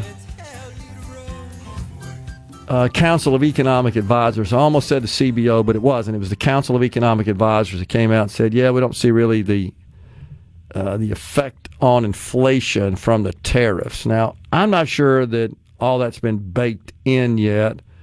remains to be seen. But nonetheless, the president took advantage of that report and went to his social media platforms, and I think also did a couple of interviews yesterday and said our Fed rate is at least 3 points too high. So we're 4.2 to 4.5, the benchmark rate. That would put us in the 1.2 to 1.5 range. That certainly would be good for borrowers in this country. It would be bad for investors, as you heard Treasurer David McRae talk earlier on the program about the tidy returns realized by the state treasury and, of course, our PERS system as well. To a great extent, that is because interest rates are high. So that's the positive side of higher benchmark interest rates. All the treasury securities and bonds and so forth are tied to that, as well as borrowing rates, mortgages, etc., credit card rates. So the president is not happy with Jerome Powell, the Fed chairman.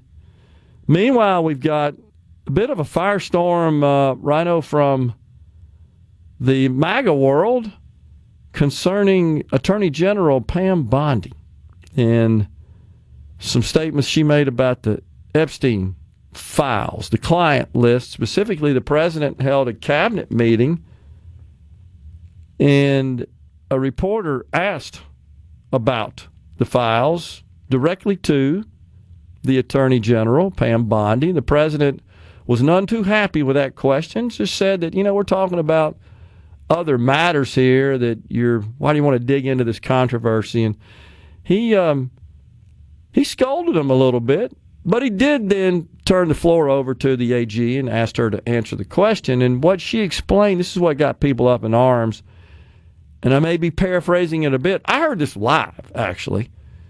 And what she said was, I really wasn't, when I said I needed to review the file, you've heard this explanation. I wasn't talking about the client list and reviewing the names on the list. I was literally, according to the AG, this is her, referring to a file on my desk that I haven't gotten to yet.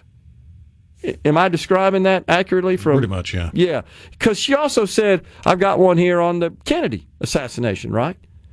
And there was one other sort of item she brought up. I can't remember. There were three: the Kennedy assassination, the Epstein files.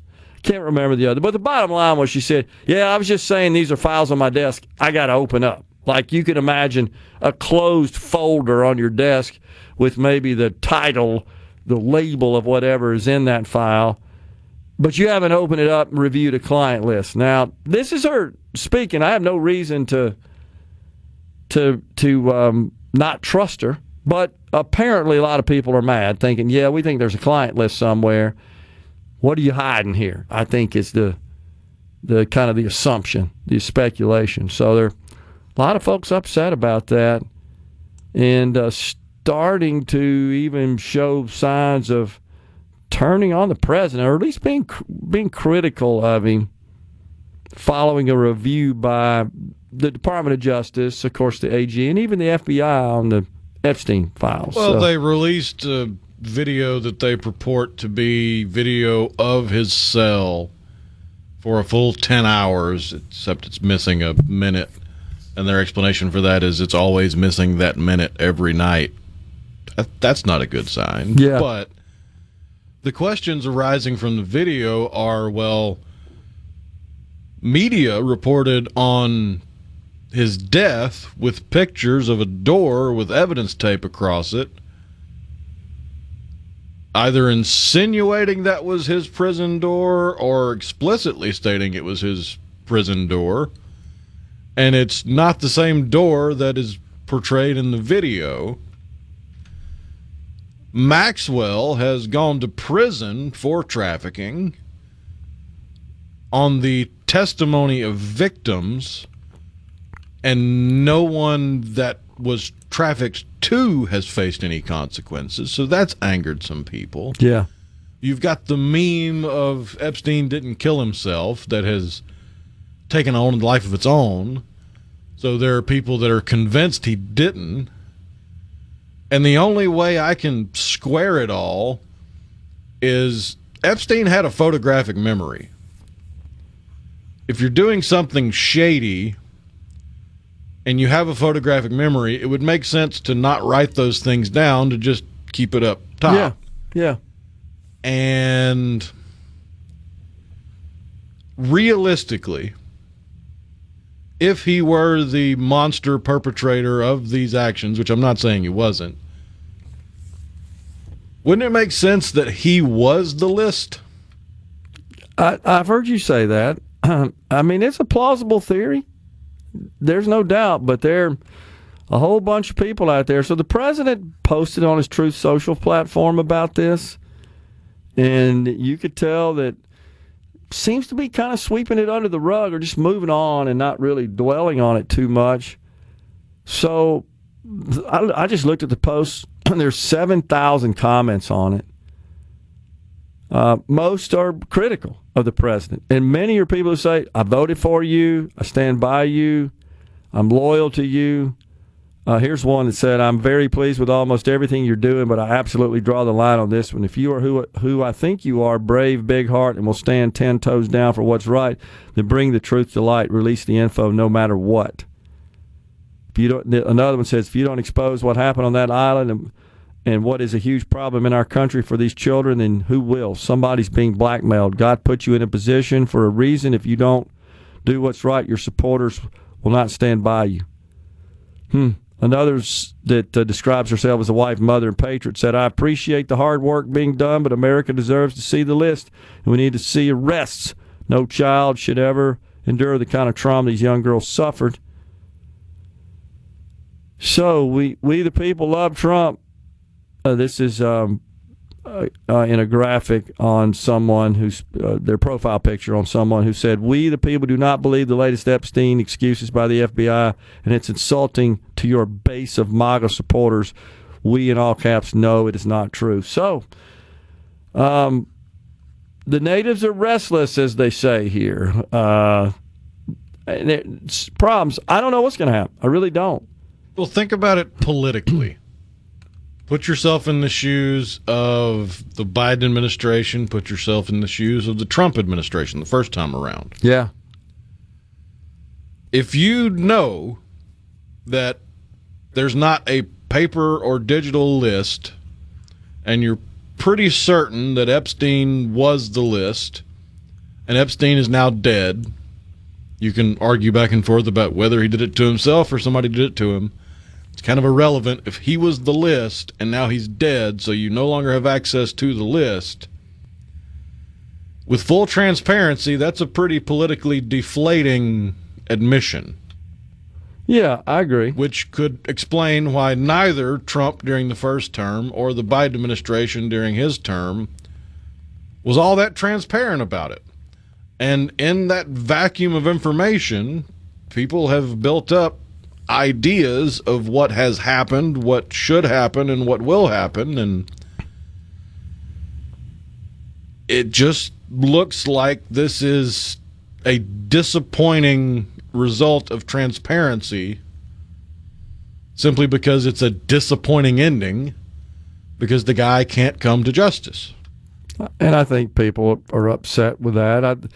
This is just one of those things where, as you recall, the president discussed a lot on the campaign trail. Hey, elect me and I'll get the list out. And it doesn't look like that's going to happen now, and I think people are upset about it, understandably so. Ben's got a good point. The Epstein stuff stinks to high heaven, but like the JFK assassination, we'll never get the full story because the people that know are dead. I think that's right to a great extent. I think you're right.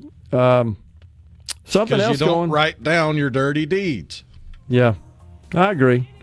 And so there probably is no such list. I think that's all in his head, and that guy's dead, and we're not going to get it out of his head, obviously. The Agriculture Secretary, Brooke Rollins, man, she's making some waves. So there's been kind of a back and forth, as you know. I know we got a break coming up. There's been a back and forth on deportation of agricultural workers in this country, illegal agricultural workers.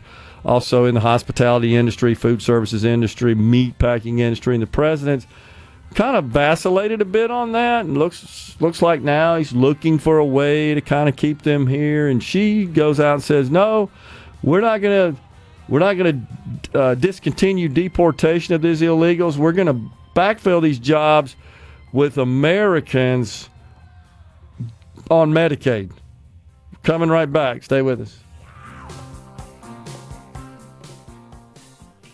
From the Seabrook Paint. Okay, is everybody ready? I'm ready. Ready here. Middays with Gerard Gibert on SuperTalk Mississippi.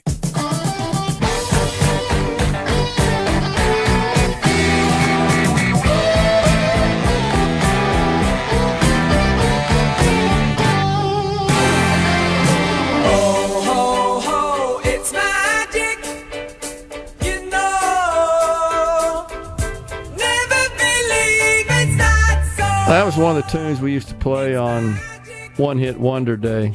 I think it was One Hit Wonder. Mo says, Gerard, I had high hopes that respect for our legal system could be returned, but not now. There's no way that thousands of videos only have Jeffrey Epstein on them. It does seem to be a bit remarkable that would be the case, Mose. I agree. Why is... how do you say her name? Ghislaine Maxwell. Yeah. His squeeze there. Why is she in prison if there are people, she and Epstein did traffic girls? Well, I think they were found guilty of that, right? She was found guilty, yeah, because they had testimony from the victims. But that's right. Just like anybody else in our legal system, it's not what you know, it's what you can prove. And without a client list or without the proper connections between the quote-unquote powerful people and the act, there's not enough evidence to go after those people. But there is enough evidence because they can point the finger at Ghislaine and say, yeah, she's the one that picked me up. She's the one that took me there. Yeah. I think there's more to it. I think most people would agree with that as well and aren't just willing to accept that we just don't have anything in the story. That's going to be a problem, I feel. Jack in Jacktown says, respectfully, your mask may be the exception for non-political content in the buckle of the Bible Belt. I suspect many churchgoers are exposed to a regular dose of various forms of political commentary. This applies to all sides of our current political divides. Yeah, Rhino and I were talking about that offline. I think you're probably right. I just would tell you, though, anecdotally, in the various parishes I've been a member of from growing up, through high school and early years to today, I've just never seen that. And maybe that is unique. I don't know. And I've been to Mass in lots of other cities as well. I've lived elsewhere. I've lived in Baton Rouge. I lived in California. I was in New Jersey a lot. Chicago. I've been all over the place. I've just never seen politics, be brought into Mass, either public policy or endorsement of a political candidate. And I'm honestly not sure, right from an IRS rules perspective, if it's okay to discuss public policy and endorse public policy, but not a candidate, because the rule we got from the IRS didn't say anything other than candidates. It says if you want to endorse candidates there, churches, you can do that and still retain your nonprofit status. That's what they're saying. Then might that intensify such in churches? May we see more endorsements since, are there some out there that are saying, yeah, we kind of wink, endorse somebody, but we can't do that publicly and can't do it officially? Maybe this changes that. I don't know. You could see how that could be a factor, be a disruptor, even more so than it is today in politics. So Epstein issue boils down to this for me on the C-Spire text line. Do U.S. intelligence use Epstein and his use of very young girls to entrap U.S. political leaders to keep them in line? Kind of as like holding them hostage, I guess, as a ransom, so to speak. Blackmail. Yeah, blackmail. Yeah, right. If so, that cannot stand. Trump promised to burn down a system that would allow that. I didn't sign up for a government that would do such a thing to young girls as a means to a political end. It's evil. And if it isn't that, then why are you hiding what it was? And I think that's the way a lot of people feel to this person on the C-Spire text line. But again, I come back to, in the legal system, it's not what you know, it's what you can prove. Yeah, You're right. And it's just not. I would say, though, to your point, it's plausible that there's not just some written document list. Why would you write that down? But I also agree with somebody on our text line said, surely there's other evidence, there's video or reports or, I don't know, people that were part of this whole thing as well that could testify. Yeah, that seems pretty plausible and credible as well. There's a different preponderance of evidence in the court of public opinion versus a court of law. Yeah. You can blackmail someone with a grainy photograph and say, I know this is you, you know this is you, I'll take it to the papers if you don't do what I say, but that grainy photograph won't hold up in court because you can't positively identify the person in the picture. That's a good point. But I do think that is a strategy employed in politics a lot. Yeah. No doubt about it. Ronnie from Ackerman, to the little clip you played, appreciate you finding that, of Senator Orrin Hatch asking Facebook founder and CEO Mark Zuckerberg, how do you make money? And Ronnie did note something. We heard it as well. I think it's funny that he was proud to say he chaired the Committee on High Technology. Yeah, you think you'd have a little bit more of a clue than that. That's kind of scary to know. That's the best we could come up with, somebody that doesn't understand something so fundamental, so basic. I agree. Interesting conversation about AI, Mr. G, on the C Spire text line, but I think I prefer to use my slide rule. Thanks. I got it. Oh, gosh.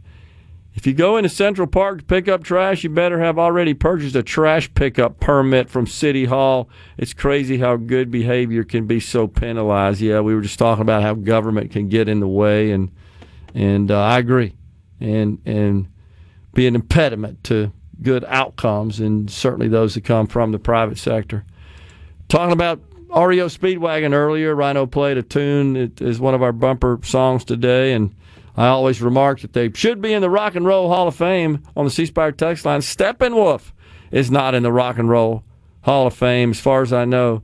Just the commercial success of Magic Carpet Ride and Born to Be Wild should be enough. John Kay is still alive. That's a good point. I'm sure, like we're talking politics. Born to Be Wild was inducted. We're talking about the song. As a single, yeah. Oh, okay. But the band. No, the band was nominated, I want to say 16 and 17, but they haven't been inducted. Okay. On the C Spire text line, someone says that Gilson Maxwell probably has the names. I mean, I guess that's possible. Just, it seems like there'd be more evidence than just, oh, sorry, we opened the file, there's nothing in there, end of story. I would think that's stopped short of the sort of investigation that folks were expecting. Well, the other part of that is with quote-unquote full transparency, the way some people perceive it, it would be the federal government dumping terabytes of literal child porn on the internet. Yeah, that's true. Because full transparency would be, all right, here's all the tapes, look through them. Yep. Well, they're not going to do that. And then if they go in and edit it out and release it, immediately people are going to complain that this is edited. Yeah. So damned if you do, damned if you don't. Larry Amaya says that the Epstein case isn't a make-or-break deal for most MAGA voters, I don't think. You're probably right, Larry, but when you look at the numbers, 3 million separating the candidates, don't take many to pull off. I don't know that this makes a difference. I think what could happen, just thinking about Trump's history, is maybe he gets upset with his members of cabinet here and makes a change. I don't know. Just thinking out loud. Haven't seen any of that happen thus far. I think by this point in his first term, at least a head or two had rolled, right? Because if it gets to the point of midterms and this is still an issue, all he's got to do is fire Pam Bondi. Yeah, that's what I'm thinking. Blame it on her, and then voila, it's not an issue for him anymore. Something else with respect to the midterms to keep in mind is that the provisions that affect SNAP and Medicaid and Medicare, mainly SNAP and Medicaid, on a minor basis Medicare, all those kick in the year after the midterms. So you're going to see Democrats, they're already making a big deal out of this. Yeah, the Republicans, they timed that out intentionally to kick that stuff in because it's going to be harder for the Democrats to pull out all these hardship cases that they're really good about and parade them across the country as an example of the larger scope of the programs, and they'll milk that to the hilt. There's no doubt about that. It sucks that there are people on the flight logs. People are suspicious, but just because they were doesn't mean they did anything illegal. Yeah, it just could have been flying. Certainly, yes, possible. Do you think? And that's the other aspect of this is if it was well known within circles that if you go to that island, you're gonna get caught on camera doing something untowards. Yeah. Would people still be going to that island? Yeah, that's a good point. You wouldn't think so. Do you think there's it's on the C Spire text line? Do you think there's a possibility that the entire Epstein case is, to use a government phrase, quote, too big to fail? Like if that actually came out, it would bring down so many people, it would cripple our nation? Man, I don't know. I hesitate to speculate on any of it. That goes back to what I was saying about in the absence of all this information, the internet is run wild. Yeah. So somebody just sent me a note from the Independent Catholic News. I'll get to that on the other side of the break. For all your... It's so awesome! Middays with Gerard Gibert. Come on, let's get on with the show. On SuperTalk, Mississippi.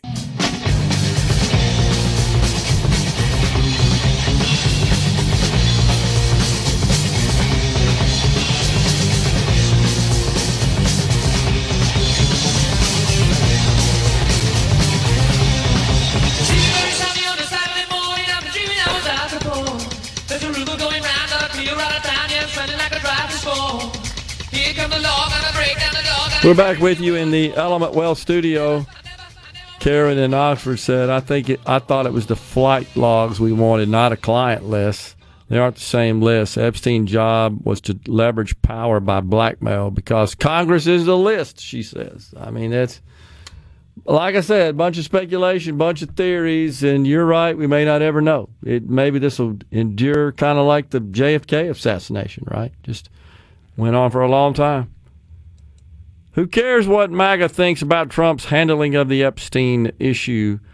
What do the independents that swung to the Republicans in the last and next election think? That's the ones that matter. Well, not necessarily, because think about it, just a simple math perspective here. If you lose the folks you rely on and they stay home, that's the big issue. They stay home. Because we already know the concern in the midterms I'm seeing coming out of the Republican Party is a lot of people that vote in the presidential election aren't going to vote in the midterms, and those are necessary to retain control of the House in these squishy districts. So I get it. I hear what you're saying, Then but maybe Congress should have done more. Yeah, that's right. Salt and Pepper being inducted, but not REO Speedwagon. I mean, that's just stupid, says CC in Senatobia. Yeah, I thought so as well. I didn't think really that Salt and Pepper should have been inducted over the boys of REO Speedwagon. I don't know what's going on. It took, my favorite Journey a long time before they finally made it in as well. And so I don't know. I'm sure there's a lot of politics involved in that. From Champaign, Illinois, REO Speedwagon started out playing at the University of Illinois there. That's where they're from. That's where it's located. What else we think? Also, I caught this. Wanted to pass this on. This kind of made my day. A reporter at the Wall Street Journal wrote an article entitled, "Think Work-Life Balance is Overrated? You're Hired." And cited a few companies who are basically now, this is becoming in vogue somewhat, basically promoting the idea, hey, look, if you're looking for work-life balance, this isn't the place for you. But if you want to work your butt off and really produce a lot and earn a lot, we got a job for you. Shopify, for example. The CEO of Shopify is great. You and I looked up how to pronounce it one day. Tobias Lütke, I think. Tobias, right? Tobias. He's the one that said, hey, we're not a family. We're a business. We're here to produce a profit. Quit using these words like shop-a-fam and all this crap. Remember that? I said, bravo, that's exactly right. We're a for-profit business. We're not here to change the world with political activism. We make stuff and make a profit at it, provide services in their case. He says, we're looking for a product manager who can, quote, keep up with an unrelenting pace. Solace, a healthcare marketplace, tells job seekers, if you're looking for work-life balance, this isn't it. That's awesome. A job posting for a senior engineer at software company, I think it's Rilla, R-I-L-L-A, urges applicants, quote, please don't join, end quote, unless they are eager to work 70 hours a week in the office, in person. Woo! I love this.